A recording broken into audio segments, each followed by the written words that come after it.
Salut à tous, bienvenue dans cette deuxième partie de la série déployer une application Django professionnelle avec Docker et Nginx. Donc, dans cette partie, nous allons nous focaliser sur Docker. Déjà, si vous ne me connaissez pas, moi je suis Dogmo Kimfa Christian et je suis jeune ingénieur à l'École nationale polytechnique de Bamenda. Donc, dans cette partie, nous allons déployer une application que j'ai développée appelée le Blood Management System. C'est un système de gestion de son. Donc, je vais le lancer ici. Ok, d'abord j'active mon environnement virtuel. Je ne sais pas si vous pouvez voir, mais je vais juste augmenter la taille des écritures. Donc là, mon environnement virtuel ici c'est venv. Donc je vais juste faire source venv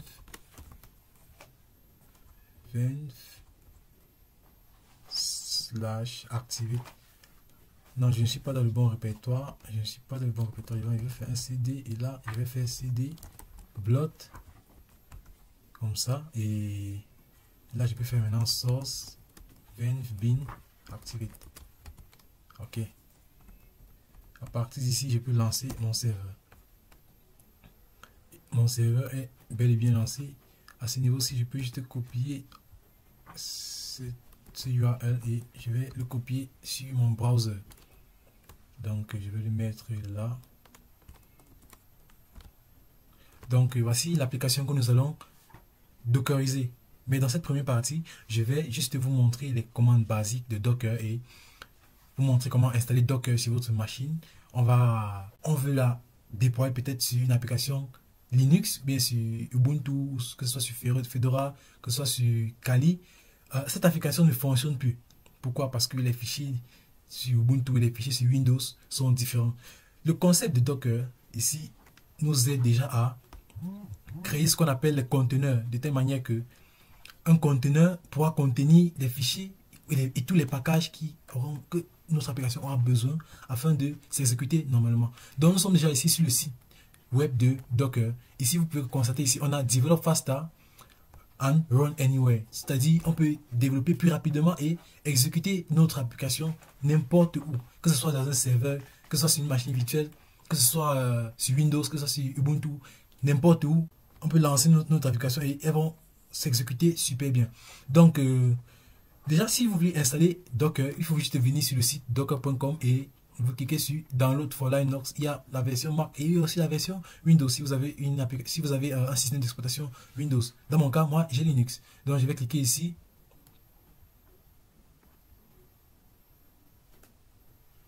Ok, ça vient de s'ouvrir. Vous allez voir les étapes à suivre ici. Ça, c'est pour le Docker Desktop. Qu'est-ce que le Docker Desktop? Le Docker Desktop, c'est juste une interface graphique qui va nous permettre de voir à temps réel tous les conteneurs, toutes les images et tous les volumes qui sont dans notre système. Et on peut aussi voir des actions ou bien effectuer des actions telles que inspecter un conteneur, voir les détails d'un conteneur et aussi voir les logs d'un conteneur. Je vais vous montrer tout ça dans cette vidéo. Mais d'abord, installons ce logiciel. Donc, vous pouvez déjà voir les différents variations de Linux que vous avez sur votre système. Ici on a Ubuntu, on a Debian, on a Fedora et on a Red Hat. Bon, moi j'ai Ubuntu, je vais juste venir ici et ce que je vais faire ici, ce sera de télécharger le fichier .deb. Donc c'est ça que vous pouvez voir ici, télécharger le deb package à ce niveau-ci. Donc il faut télécharger et juste l'installer sur votre machine en utilisant la commande dpkg install docker desktop AMD comme ceci. Donc c'est juste ça. Et après avoir suivi toutes ces étapes, vous aurez Docker Desktop sur votre machine et aussi vous aurez Docker. Si vous avez besoin de plus de documentation, de plus de savoir concernant Docker, vous pouvez venir ici sur Get Started sur Docker Docs et voir. Vous pouvez Get Docker, What is Docker. Vous pouvez voir l'introduction, Docker Concept et aussi on a ici Docker Workshop. Donc je vous conseille franchement de lire la documentation Docker parce qu'elle contient énormément de ressources pour vous permettre de mieux comprendre ce que c'est que Docker. Donc dans mon cas, j'ai déjà installé Docker sur ma machine. Ce que je vais faire ici, c'est que je vais vérifier la version de mon Docker et je vais vérifier que Docker fonctionne super bien sur ma machine. Donc je vais faire un Docker version comme ceci. Donc j'ai la version Docker 27.2. Au moment où vous regardez cette vidéo, moi j'ai la version 27.2. Peut-être au moment où vous allez installer votre version, votre Docker, vous aurez peut-être une version plus avancée. Donc je vais voir si mon Docker fonctionne super bien. Et là je vais faire Docker Home Hello World comme celui-ci. Donc si tout se passe bien, je vais avoir un message qui me dit bravo, Docker est super bien installé sur votre machine. Donc voilà ça, Hello from Docker, this message shows that your installation appears to be working correctly. Donc, j'ai Docker sur ma machine. Bon, je vais créer ce qu'on appelle un conteneur à partir d'une image. Alors, déjà, c'est quoi une image? Une image est un modèle ou un blueprint pour créer un conteneur. Elle contient tout ce dont une application a besoin pour fonctionner dans n'importe quel environnement, y compris le code, les bibliothèques et les configurations. En fait, c'est à partir de ces images-là qu'on parvient à créer des conteneurs. Et dans cette machine, dans ma machine actuellement, j'ai quelques images déjà. Et pour voir les images, je vais juste faire Docker Images. Notez bien les commandes Docker. Donc, c'est la première commande que je vais vous donner. En fait, c'est la deuxième parce que je vous ai déjà donné le Docker Version. Je vous ai aussi donné le Docker Run Hello World qui vous permet de savoir si votre Docker fonctionne bien. Maintenant, je vous donne le Docker Images pour vous permettre de voir toutes les images que vous avez sur votre système. Donc, ici, vous allez voir que moi, j'ai Nginx, j'ai Postgre, j'ai Redis, j'ai le Hello World en question qu'on a exécuté tout à l'heure et j'ai Celery. Donc, à partir de ces images, on peut construire ce qu'on appelle des conteneurs. En fait, des conteneurs, ce sont des instances d'une image. Donc, une image peut avoir plusieurs instances qu'on va appeler des conteneurs. En fait, un conteneur, c'est une boîte isolée qui exécute une application. Donc, contrairement à nos machines virtuelles que nous utilisons fréquemment, telles que VirtualBox, un conteneur partage le noyau du système d'exploitation. Donc, on va créer un conteneur. Pour créer un conteneur, on va dire Docker Run. Et là, on va dire en mode détaché. On veut lancer notre conteneur en mode détaché. On va donner un nom à notre conteneur qui sera My Nginx. Si vous vous rappelez, je vous ai dit plutôt que je vais utiliser Nginx pour... si vous vous rappelez, j'ai dit plutôt que je vais utiliser Nginx pour créer un conteneur. Donc là, je vais juste nommer mon conteneur Nginx. Et je vais passer le port parce que Nginx c'est un serveur et il nous faut un moyen de accéder à Nginx. Donc ce qu'on va faire, c'est passer un port. Et là, je vais passer le port 80 en entrée et le port 80 en sortie. Et là, je vais maintenant préciser le nom de l'image que je veux, qui est Nginx. Et là, je vais juste écrire ici Nginx. Et je vais exécuter. Notre conteneur a été super bien créé. Donc ici, on a un conteneur qui est basé sur Nginx. Pour voir notre conteneur, on peut juste faire Docker Containers PS. Ça, c'est une commande qui nous permet de voir tous les conteneurs qui sont en exécution sur notre serveur. On peut aussi faire Docker PS, comme celui-ci. Oh, j'ai mal écrit Docker. Ça va s'écrire comme ça. Docker PS. Cette commande nous permet de voir aussi les conteneurs qui sont en activité sur notre système. Donc, je vais encore créer un deuxième conteneur, peut-être en utilisant Python. Parce que j'ai remarqué ici qu'on avait le Python ici. Donc, je vais créer un conteneur Python. Et là, je vais dire Docker. Je pense que vous pouvez déjà imaginer les commandes que je vais utiliser. Docker Run en mode détaché. Et je vais dire name Python 1. Et là, je vais maintenant passer, j'ai pas besoin, je peux aussi déclarer le port, mais je ne vais pas le faire. Je vais juste passer le nom de mon image. Python 10.11, je sais pas, c'était 10. Ok, c'est 3, le 3.11 Alpine. Donc, je vais préciser le tag. En fait, le tag, c'est ce qui nous permet de spécifier en fait quelle version du Python on utilise. Parce qu'il y a tellement de versions de Python. Il y a le Python 3.10, 3.9, 3.11 et il y a le 3.12 actuellement. Donc, je vais utiliser le 3.11. Et là, je valide. Tu vois, je viens encore de créer un autre conteneur avec le Python. Donc, pour voir la liste de tous les conteneurs, je vais juste faire Docker ps-a. Là, vous voyez qu'on a notre premier conteneur ici qui est le nom qui est Python 1. Et on a un deuxième conteneur ici qui est My Nginx, comme nous avons très bien défini. Donc, maintenant, ce que nous allons faire, nous allons essayer de supprimer un conteneur. Nous allons essayer de supprimer un conteneur. Bon, nous allons encore créer un conteneur peut-être du nom de Redis Alpine, n'est-ce pas? Ok, créons un conteneur Redis et nous allons le supprimer aussi. Donc, ce que nous allons faire, c'est Docker Run en mode détaché. En mode détaché, ça veut dire que lorsque le conteneur est créé, il est créé en background. Ça veut dire qu'on n'aura pas les logs directement affichés dans notre terminal. Donc, on a le flag name qui précise le nom, comme je l'ai dit plus tôt. Et on va donner le nom de notre conteneur. On va lui donner le nom de le conteneur, j'ai un peu oublié. C'était Redis, ok. Donc, on va dire Redis 1. Et là, on va passer le nom du conteneur, c'est-à-dire Redis. Je pense que le tag c'était Alpine, de cette manière-ci. Donc, on vient de créer un conteneur et on peut vérifier si ce conteneur est en marche en tapant docker ps-a.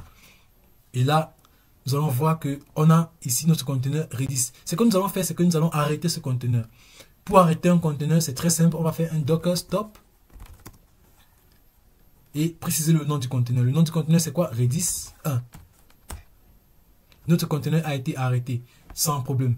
Donc, il y a aussi une commande pour arrêter un conteneur, c'est-à-dire, c'est aussi docker kill. Et vous précisez aussi le nom du conteneur, n'est-ce pas? Oui.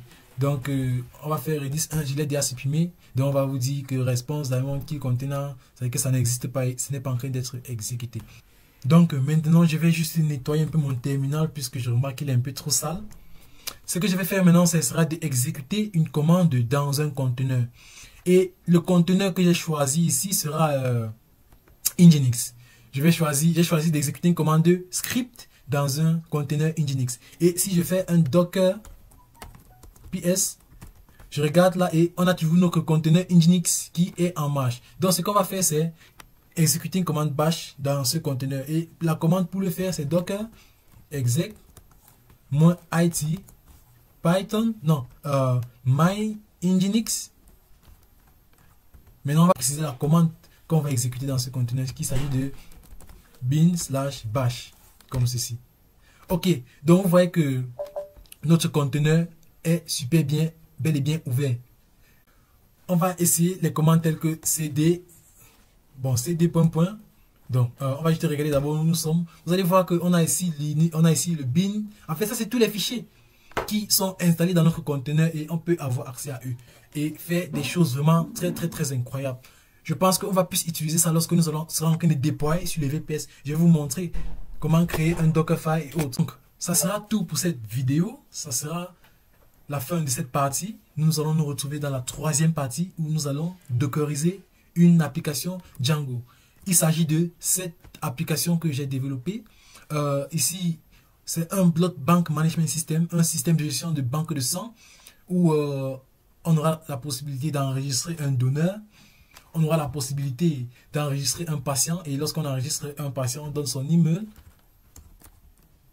Je vais dire ici goldenbraintech@gmail.com.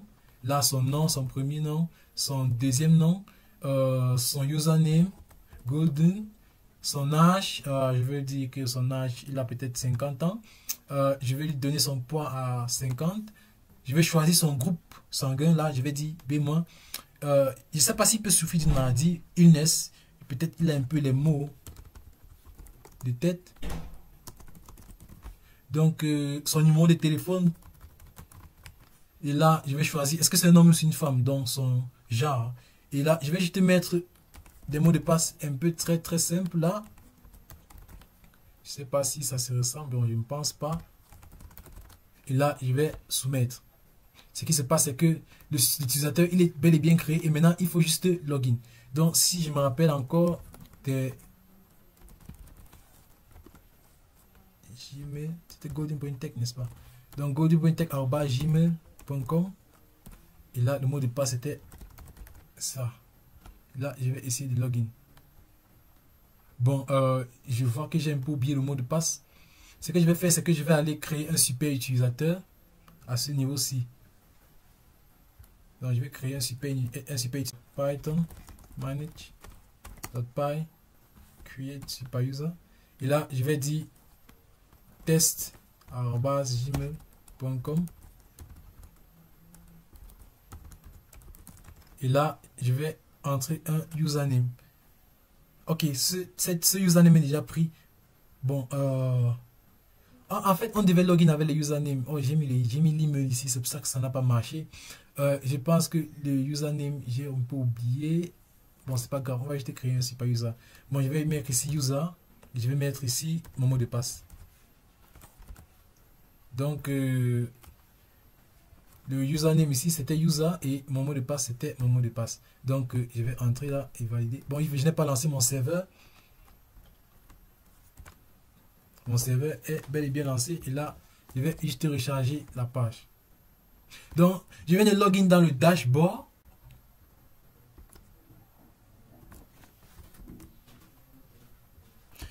Donc, voici notre application qui a ouvert et nous avons ici le dashboard.